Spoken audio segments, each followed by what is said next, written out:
welcome to Health Issues. I'm your host, Chris Sylvain, and we're hot into a discussion right now.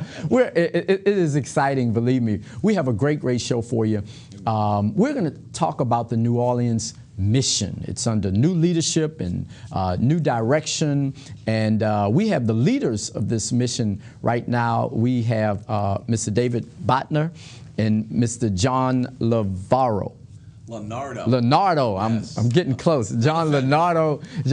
We're excited, and let's hear from them now. First, before we even move forward, give us some information about you guys' background. If we can start with John. Background has been really in many different areas: restaurant business, real estate.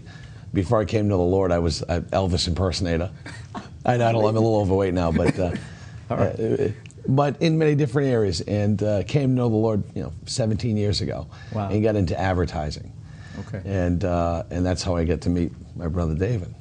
Fantastic. And David? Now, I've been in the automotive industry for 20 years. I was in the car business fresh out of high school while I was going to college. All right. And then moved into automotive marketing about 12 and a half years ago, and started my own automotive marketing business and did that for 12 years on my own, and then ended up at the mission about 6 months ago. Was he successful, John? Yeah. For me, it was successful because of his faith in the Lord. Didn't matter how much money he had, or what he did right or wrong. Advertising. He knew the car business and he knew advertising. And that was evident. And so you guys kind of threw it all out? Well, like we were talking before the show a bit, I think that really there was just a time where the faucet started to kind of turn off, and we kind of knew that, okay, God's up to something, because everything that was so easy before isn't so easy anymore. The offers and the products that were so successful just seemed to be slowing down a little bit. So it was kind of really God helped us to make our decision to really move in this direction ultimately. Yeah, and a funny story, when he was saying that, I remember sitting at the office, because sometimes you don't want to let go of stuff. But I remember sitting at my office, and at this time there was no one there but me. And God literally said, "What are you doing here?" Because I had full-time ministry. Oh Lord, full-time ministry. And he was doing it, but you don't always catch on. So he said, "Why are you here?" So I'm like, "Okay, I'll let it go." Letting go is hard. Yeah. And God has to take things sometimes to get us to that next level. Reminds me of the shipwreck with Paul when the ship was. And it's interesting. I heard a sermon that talked about the wreck that you're on. Is don't thank God, because it's taking you to the next phase, the next season in your life. Right. Yeah, I agree with what Johnny's assessment is, and I can remember, though, for me personally, because I had done it successfully for so many years, really coming to that point where, wait a second, the business isn't who I am anymore. It was my identity, and that can happen in the world. And we see that at the mission a lot, is the identity's in the house, or the identity was in the lost business, or the identity was in the family member, or the hurt of the father. And because I could relate to all those issues, the business gave me such great identity, and it really became who I was. Even though I knew Christ, I identified with the business, and it was really hard. It tore at me for many years. How'd that transition go? Hard. I mean, I'd love to tell you that it was a snap of the fingers, but I can remember many days walking on the golf course and just pondering and saying, God, I can't just do nothing. And he really just said, well, no, you're not doing nothing. You're working on your relationship with me. And I'm like, oh, besides that. and he really brought me to the point where, no, that was it. That I had to have more than just a religious experience where I said the right things, thought the right things, and had the right actions. Robot. It had to be this intimacy where I truly learned how to love people, because there's no way, Chris, I could be at the mission today doing or behaving the way that I did 3.5 years ago. It wouldn't have worked. So the timing was perfect. I'm in agreement. Good stuff. Good stuff. He's been a good brother to me. So All right, all right. I've been one of the few that he's been very, very sensitive to love, and I'm grateful for that. That's I mean fantastic. that, by the way. Good team. Yes. Awesome team. Awesome. Because we're talking about the mission. So the average person sitting out on the couch, say it was cold last night. I know I'm just talking different. I mean, it was very, very cold. Like, to me, maybe somebody in Minnesota, but to me, it was freezing. I couldn't deal with this cold, 38 or 40, whatever it was. And they're thinking, well, everything's okay because we have this mission, and so nobody should have to sleep outside. If they want to, they can go to the mission. They see the mission, and you guys are speaking from your religious experiences, because that's what you do, but for the people that are sitting on the couch and feeling comfortable in their warm homes, they're thinking that the mission is basically just a place where people can stay out the cold at night. Respond. Well, first of all, there is such a tremendous amount of homeless people. I mean, there's over 5,000 homeless people in the city. Yeah. So the New Orleans mission can only accommodate 250 of those people a night. So there's 4,750 people that are going to sleep on the street tonight in the cold. And that is just far too many. So I know that Johnny would agree one of our biggest focuses is to be able to accommodate more and to do more work in this city quickly. And you know, you just said, for the guy who's sitting home thinking, oh, the mission's got it, that's the problem. That's one of the problems, because no, we don't got it. We're doing our part. Yeah. But collectively, as a people, we could all be doing our part. Using garages, you know, bringing people into our homes or finding a place that they could go. Of course, there's other shelters doing a lot. So if collectively, those who want to get help at shelter could get it if we come together. How? Well, I think the first way that we come together, how, is just by realizing that we're saying, okay, there is a problem. Okay. We have to first say that, look, this is a problem. It's not going to go just because we don't see it under the bridge anymore. Okay. Just because it's moved down the street, that homelessness is a problem in the city of Louisiana, and it's not going to go away by sweeping it under the carpet. That actively the community has to get involved, and the body of Christ, the church, really needs to partner with your local missions, whether it's the New Orleans Mission or another nonprofit. Partner with these agencies that are facilitating change for the homeless and help them. Volunteer your services.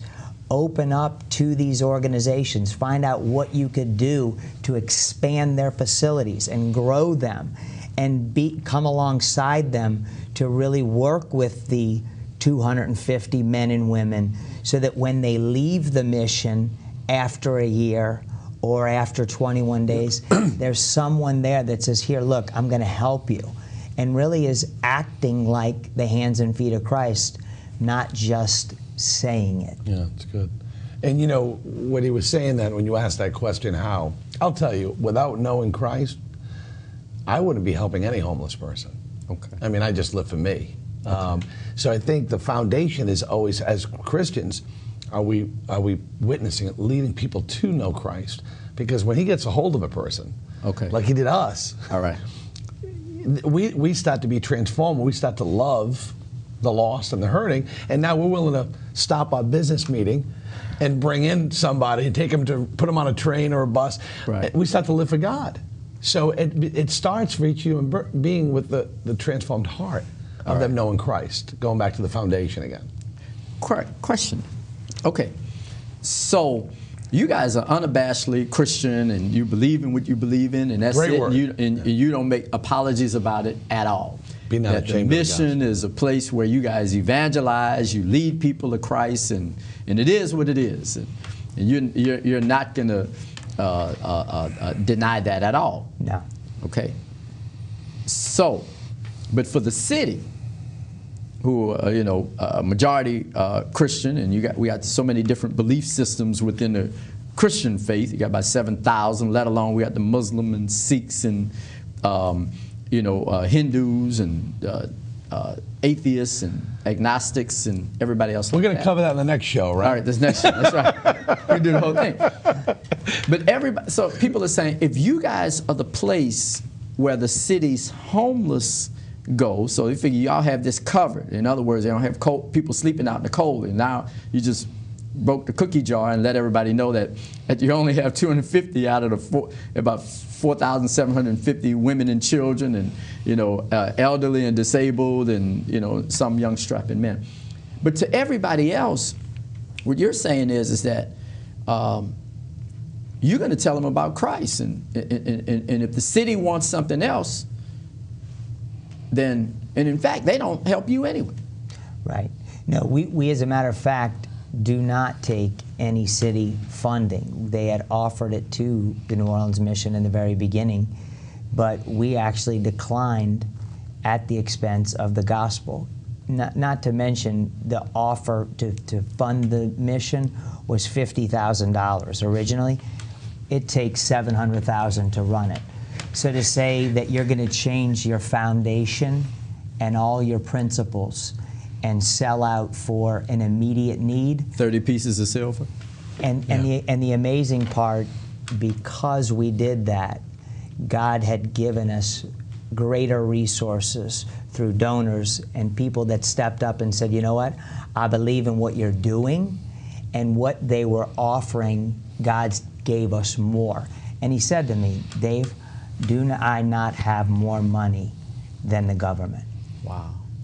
And we're not against the government. We're not mad at it. We're grateful. Love for us. they, for the communication, and they do help with in the areas. So when it came to the finances, we didn't know there was going to be strings attached. So we were grateful to receive it, but really, and I'll say this, I think openly, the government, it'd be beautiful, and we're still willing to take the 50 grand. Just give it to us. Yeah, no strings attached. Don't attack, and there's no need for that. There's no need to attack. It's really about the people. All right. Then let's do it. Yeah. That's coming together. Because Chris, when there's a freeze plan like there is tonight or last night, when they call and say, "Hey, can you take 30 or 50 extra people?" You know what we say? Absolutely, yes. And we don't ask for a dime. We just say, bring them. So we partner with them all the time. On the giving end. Just not at the expense of what our foundational principles are. So we know that biblically we're supposed to come alongside the government. Right. We're supposed to pray for our leaders and honor them and love them. Right. And as a matter of fact, that's what we do. Good. But it's good for the truth the story to go out, because when we hear, on Channel 4, 6, and 8, freeze warning, the mission is taking extra people, it gives the impression, and again, this is from me, that's not from you guys, it gives the impression that this is a government-sponsored program and our city is at work and making sure that the homeless are not out there on the street, because the message doesn't come from John and David, all right, getting on TV and saying, hey, look, there's a freeze warning and we're going to take some extra people, or maybe grab the guy from Salvation Army, because it's just really the two of y'all, a few from Ozanam, and to come on in, that it does come from the city of New Orleans. Right. Not counting, let's add something too, because you mentioned it and we didn't talk about this earlier, and this is not a trick question. They just did a cleanup, because we just had Martha Kegel on, just did a cleanup under the bridge and wiped that. They only moved 50. There was about 250, 300 folk under there, and they were there because it was safe, and I say it all day long. It was safe under there, and they may have had some race, but it was safer. But the thing of it is, though, is that they had about 50 of them, and the point that Times Picayune had was they moved them to the mission. Yeah. We after that bridge cleanup, we took in, I think, about 30 from that event, Right. which was really, Chris, honestly, we were grateful to be able to serve more people. See, whenever you bring us more people, All right. and we can serve more, Yeah. we love it. We get Okay. excited about it. The Got it. problem is Right. with our staff, we are maxed at capacity, because if we have 250 a night, Right. and we've got 11 staff people, to really be able to meet 11 the staff people? Yeah, to be able to meet the needs of the people effectively, Right. we need more help. So that's why it's really neat that we're having this opportunity to talk to you, because we need the help. We need mental health. We need physical help. We need doctors to help. Really, we thought you guys. Wait a minute. Well, let's talk about this. Mental health, New Orleans. I mean, private folks. So you guys are open to physicians and mental health professionals, social workers volunteering their time to come and call. What's the number? 504-523-2116. I know it's going to be on the screen later too. Call now, operator standing by. He's an advertising guy. But literally, so Yeah. I'm sure there are physicians out there. So you need physicians, can come volunteer their time. LSU Medical Center comes every Thursday Okay. for a few hours. But the problem is what about Monday, Yeah. Tuesday, Wednesday, Friday? Sickness doesn't wait. For I thought it did. I thought it only came on Thursdays at 3:30. As a matter of fact, it's so Yeah, funny. 3:30. I had to go out of town for a day, and my son got sick, and I said, because we just had a newborn, and he couldn't go anywhere near the baby. Okay. I said, whenever you get sick, it's at the worst possible time. Will you change? Yeah, exactly. And so the point is that we definitely need that help, and we have the facility to be able to do it. I mean, our facility's old and needs a lot of work, but we have a lot of room in it. So you can use some construction folk too then, huh? We absolutely can. You can use some people with carpentry skills or whatever. And We need the medical is really important, and we believe that God allows medicine. And we have people with bipolar and schizophrenia, and until they get healed, and I'll tell you, God's healing a lot of these people. Okay, great. And we know it personally. Yeah. But until then, they need their medication. Yeah. So it's great to be able to have them right there to be able to help. Yeah, Luke was a physician. I'm sure he had a bag, and he. So getting the medical they need on, as far as Johnny said, to the medicine, because there's certain places that have medicine that's available, but it's like, well, if you get here before 7 and we can only take the first 40 that show up. Well, Before 5. Yeah. like before 7 in the Yeah, morning, and then right. it's only 40 people, Right. and it's great, and we're grateful for those resources. But unfortunately, again, we're talking about there's 5,000 homeless people. So if we can only take 40 on a certain day, how many people are going without medication? Oh man, look. All right. So they're totally uninsured. They need medical help. I'm sure they.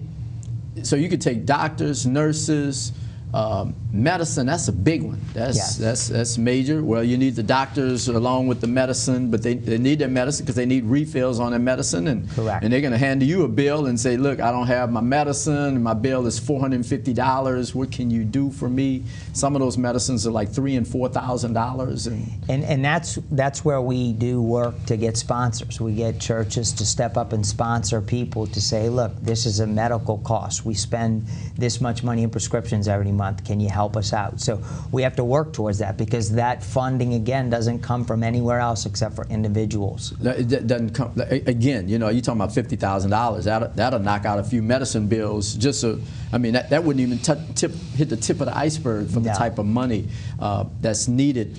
Lawyers, I'm sure folk need lawyers in there. Yeah, we do. Judge Zaney helps us out on Wednesdays. They do send over some folks that can help notarize and do some Okay. minor law stuff, but it's minimal. Chris, they need lawyers. I mean, some of these guys, they've been in trouble Yeah. quite a few times. Right.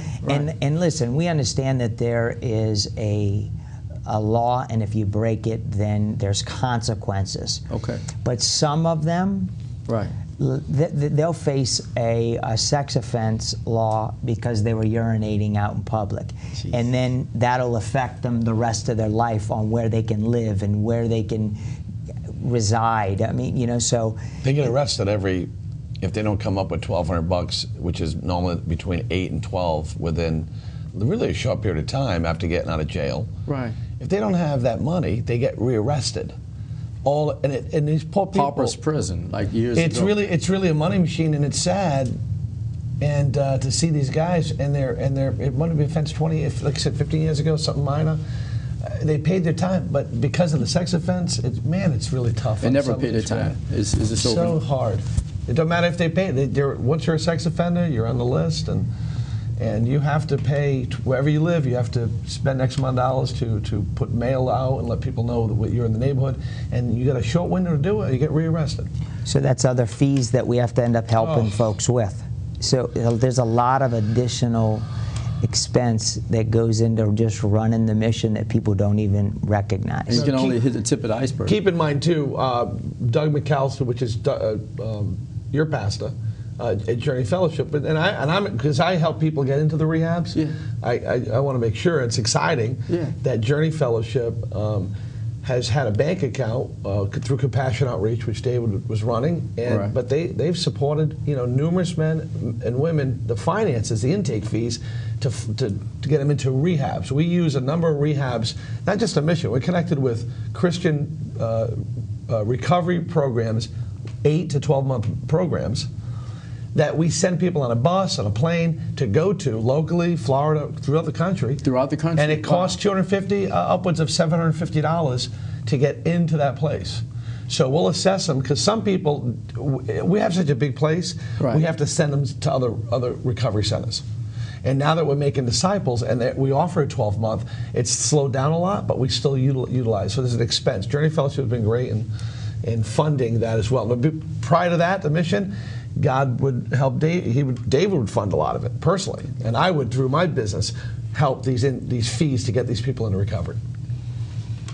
Yeah. But God provides it all, so we're not fretting it. But still, again, society, and I go back to this. I have to go back to this. Because rents is $700 a month. I mean, the cheapest I've seen is $599 for a 1-bedroom in the East, in some place. I haven't seen anything less than that.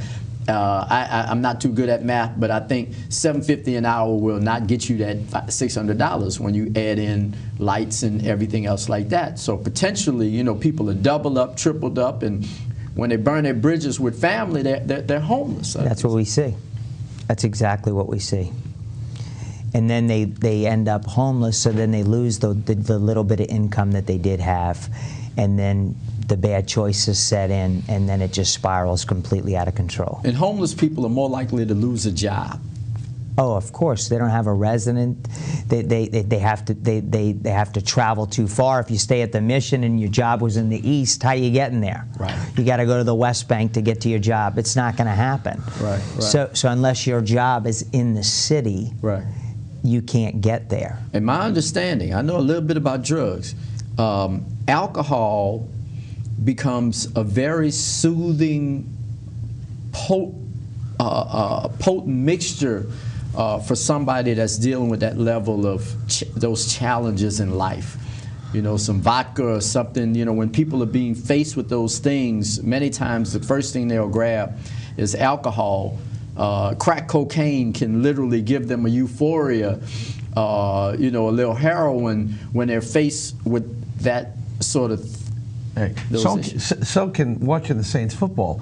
Anyway. All right. No, but you laugh at it, but you know what? It's so true that in society, food can do the same shopping, thing. yeah. Right. We can eat too much. We can indulge in shopping. Yeah. And those are socially acceptable behaviors that we take and we say, well, look, this is okay because I'm not hurting anybody.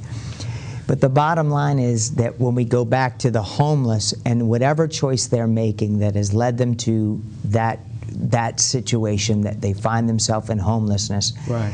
that's why we see such a high mental health issue. There we go. Is because when you're on the when you're on the street and you're sleeping there, and then you start to pick up the crack pipe and you start to drink, Right.